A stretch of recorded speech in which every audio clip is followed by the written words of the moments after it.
Hello, friends. Hope you are enjoying the Alec Award winner novel, The Mysterious Call, in voice of the protagonist, Richard Carlsen. Here I present the next chapter of this thriller story. And as always, before starting, a small request. Please do like and share this video and do subscribe my channel if not done yet.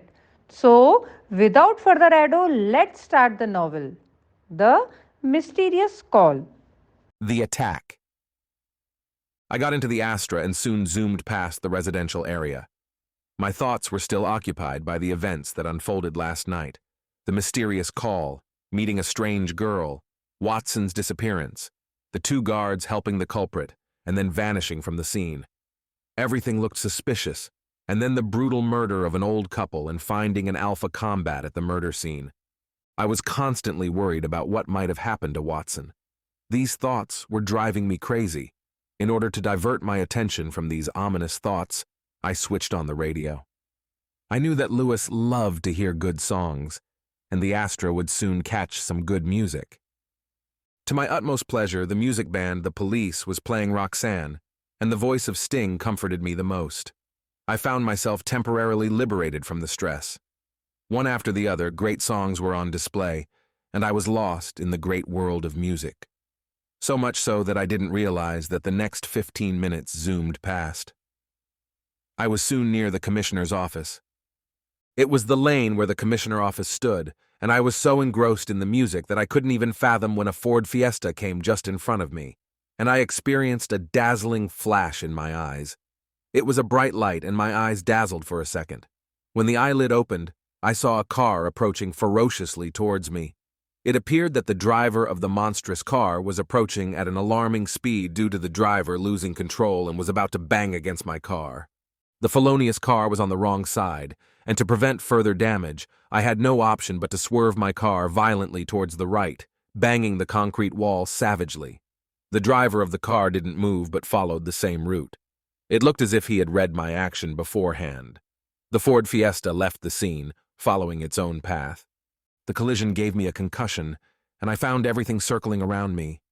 It took a couple of minutes before I got normal. I was stuck inside my Astra, which was brutally damaged. The door jammed, and I found it difficult to open. The windshield had shattered and banged against the wall. I couldn't have made any exits from there. I tried to remove the belt from its buckle, but I was unable to. Due to the impact, it got stuck. I sat still and made a few observations. Quickly after, I slipped down from the seat and came out of the belt, slithering like a snake. I tried moving out through the windshield, but I could only succeed in getting my head out. My left hand was out, and I looked for any sharp object, but I failed.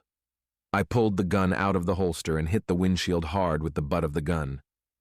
The hit wasn't perfect, but made sufficient space for me to get out of the damaged car. Though it was around pre-dawn, there were few onlookers on the street. However, despite seeing me struggling to find my way out of the damaged car, none of the onlookers, except one, came forward. The face was a familiar one, but my semi-conscious state prevented any further words of mine. I saw the familiar face helping me come out of the car, and despite my semi-unconscious state due to the concussion suffered, I could observe that my boss, Mr. Forbes, the Commissioner of London Police, was in an unexpected place. Forbes had reached the office at the same time, and he saw the accident. He didn't wait and rushed to save me himself. He pulled my head gently and then pulled from the waist. Another constable had his hands on my head and nape. His hands were cold and rough. With their efforts, I was soon out of the car. He held my arms on his shoulder and asked the constable to help me out. Slowly, with the help of the police staff, I was taken out of the car, and soon I was sitting in the office of Mr. Forbes. There was a medical attendant who was attending to me, and after some medicines and removal of the shattered glass pieces owing to the two accidents in a span of a few hours, I was feeling all right. "You must rest, Mr. Carlsen," the medical attendant with a protruding paunch declared. I nodded and sipped the water that was brought for me. The medical attendant left, and I was alone with the somnolent man in his cabin. "Forget about any rest," Forbes commanded. I ain't thinking of any, I responded. What happened? The commissioner asked while the constable bandaged my wound with a few drops of spirit to cleanse it. Luckily, despite the gruesome scene, I came out largely unscathed. The wounds weren't deep, and the bruises were slight. I shrugged. How come you didn't realize that the Ford Fiesta was rushing towards you furiously? That too in a one-way street? Forbes inquired. I was so engrossed in music that I only realized that monstrous car when it was too late, I replied innocently. Well, while you were getting medical treatment, I found out that the car was not there by happenstance. Then? I was confused. An attempt to take your life. What? I was shocked. Yes, Richard. Commissioner's office lanes are under tight security cover. Had it been an innocent driver, he would not have used this lane without any purpose. Secondly, he would have honked loudly when he saw another car. You are right. I missed that honking part. Yes. Even if we presume that the car's brake failed, it made no attempt to evade the accident. But if we had collided, the Ford Fiesta would have been damaged too, I questioned. Richard, you don't understand. The driver of that killer car was not an ordinary person. He was a trained killer. He would have jumped at the right time and then shot at you. I get it. The person left because he saw you and other constables nearby. Even if he had tried to shoot me then, when I collided with that building, you would have counter-fired. So, he better thought to leave, I summed up. Yes, Richard. Therefore, I must be careful. Yes, I have already asked the team to check the details of that car. Unfortunately, I didn't notice its license plate number. That's okay. I guess the killer will reveal himself soon. Which means, Richard, you have struck the wrong chord. The London Mafia is behind you. I have figured that out. I got a call from a girl, and since that call, I guess I am on the radar of the Mafia. Seems scary, Forbes said. I shrugged. Forbes then further said, but they don't know they are messing with Richard Carlsen. I chuckled. Nevertheless, let's now concentrate on the matter for which I called you, Forbes said in a serious tone. I am curious to learn, I said. Forbes pressed the bell, and a constable appeared in the room with a file. The constable left, and Forbes handed over the file to me. Go to page 7, Forbes dictated. I opened page 7. It seemed to be some kind of report prepared by someone. It had no header or footer and was on plain paper. The title said, Drug Mafia Learn the Art of Camouflaging Drugs as Salt. The title was interesting, and then I went through the full report. The report indicated how the drug mafia had learned the art of camouflaging drugs as salt. There was a plant that had the property of converting drugs to salt, and the police, even if they caught hold of that drug, could not prove in a court of law that it was contraband. Sir, I'm not sure we should rely on the content of this report without any authenticity. I expressed my doubts, as I was not convinced of the fairy tale process indicated in the report. Well, one of my informers has given me this news, Forbes added. I know you are still well connected, but plainly this news is not enough, I countered. Okay, Forbes nodded his head. He pressed the bell once again, and a constable came into the room. Call Alex, Forbes ordered. I wondered why, so early in the morning, Forbes had not only called me but also Alex. Alex was the police sub-inspector, and I had worked with him in the past. We gelled well, and it was fun to work together. Alex entered the room. He was a well-built man, standing around 6 feet, with a thick mustache that gave him a royal and commanding look. Alex saluted both Forbes and me and took a seat next to me. Forbes then said to Alex, You conducted the raid, and with the help of Dr. Jonathan, you were successful in catching hold of the drugs. Yes, sir, Alex responded. Can you explain it to the great Richard Carlsen? Forbes said, pointing at the report of drugs camouflaged as salt. Sure, Mr. Forbes, Alex said, and then looked at me. I was still confused about what was going on. Sir, we received a tip, Alex began, but Forbes interrupted him with a deliberate cough. Alex understood the cue and rephrased what he was saying. Mr. Forbes received a tip. Alex looked at Forbes, who now appeared content. Alex continued, that a truck was about to enter London City with drugs. Though it will appear as salt, If the right process could be used, we will have proof that these are contraband. Interesting.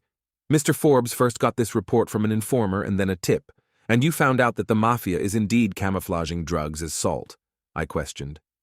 I remained suspicious. Yes, Alex said to me. He continued, I, with the help of Dr. Jonathan, who is an expert on narcotics and contraband, apprehended the truck, and to our surprise, the truck's driver and helper ran away.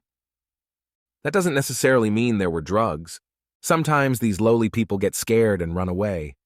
Who was the owner of that truck? I said. I was still firm that drugs can't be camouflaged as salt. True, sir. I did some inquiries with Carlsen Marine and Transport Company, the owner of that truck, and they were not aware of any illegal activity. They said it was declared as salt, and their employees ran away because they got scared. They volunteered to help also, Alex said. Then, I was surprised. But then Dr. Jonathan conducted some experiments, and a small quantity was converted back into drugs, Alex added. What? I said, surprised. Yes, which meant that the salt was drugs. We still have that salt in our police custody, Alex said. And now to cut the long story short, Forbes intervened. I want you, Carlsen, to take it over. I'm not sure what you are saying, I asked. Simple. I've got another tip that another such consignment has arrived today at the London port. I have informed customs, and they have apprehended the goods. But I want you, Carlsen, to lead this operation. Thanks. I would love to. But Watson, I said. I was cut off. It's an order, Forbes shouted. Yes, sir, I said firmly. You both need to immediately go to London port and get to the bottom of this, Forbes said. This is serious. If the drugs are so well camouflaged, it would be nearly impossible to differentiate between salt and drugs, and we will be in big trouble, Forbes said with utmost caution. Alex and I got up, and after a customary salute to Forbes, we left the room. I overheard Forbes asking his secretary to connect with Dr. Jonathan. I understood that Forbes wanted Dr. Jonathan to meet us as well. Soon, Alex and I were at the parking lot where Alex's Vauxhall Astra was parked. Alex was about to sit in the driver's seat when I said, Alex, I'm a better driver than you. Shall I drive? Alex looked at me perplexed. You and driving don't seem to go well lately, Alex said politely, looking at the various bandages on my arms. I giggled and sat in the passenger seat in the front. Alex took the driver's seat, and in no time we were on our way to the London port. Can there be such a process to camouflage drugs with salt? I questioned. I also had my doubts when I first heard. But once you meet Dr. Jonathan, you'll understand it fully. Alex responded politely. Before I could say anything, I glanced in the side view mirror. I could see that a Ford Fiesta was following us. I said, We're being tailed. What? Alex looked in the rearview mirror and said, This Ford Fiesta just came behind us. I don't think you can conclude that so quickly. Well, did you look at the headlight closely? I said, still staring at the side view mirror. I see there's a small crack in the right headlight, Alex said. The car that was rushing towards me when I was reaching Forbes's office also had its right headlight slightly cracked, I said. What does that prove? Alex asked, still confused. Only this, the chances of an orange Ford Fiesta with a cracked right headlight being on this road from the commissioner's office to London port at 6 a.m. It's too much of a coincidence, I remarked. Alex nodded. He had understood that the killer was behind us. Shall I try to catch him? Alex suggested. We both were cautiously staring at our follower. No, let's see what he does, I remarked. Alex and I had made a mistake by underestimating our potential killer. He was determined to eliminate me at any cost, and I was not aware of his level of determination or his skill set. Soon he followed us to the London port. Alex parked our Astra just outside the port's entrance. The Ford Fiesta tailing us stopped a few feet away. It was now confirmed that it was the same car that was following us. I and Alex both got out of the car. However, my right leg got entangled at the footmat, and I fell down instead of getting out of the car. It was a lucky escape for me. At that moment, a bullet zoomed past me, aimed at my head, and hit the door. A clanging sound occurred, and both Alex and I knew that our killer had fired the bullet aiming at me. Richard, please take cover behind the car, Alex shouted. Alex took out his Beretta M 1951 pistol and fired 3 shots at our predator. I was behind the car, and the 3 perfect shots at the Ford Fiesta made our killer run away. Some experts believed that the Smith & Wesson 10 was better than the Beretta M 1951. However, the beauty of any arm is that its prowess depends upon its wielder. Alex was the best in the business, and his shooting prowess was next to none. The killer had no option but to run away from the scene because, had the exchange of fires continued, Alex would have gotten better of him. "You get inside the port. I will come shortly," Alex shouted and jumped inside the Astra. "I shall come with you," I insisted. "No, sir. You go inside the port. That is urgent. I will try to catch hold of this crook," Alex said. He hurriedly closed both the open doors and followed the orange Ford Fiesta. I rushed inside the port, and after showing my identification card, I was allowed easy ingress.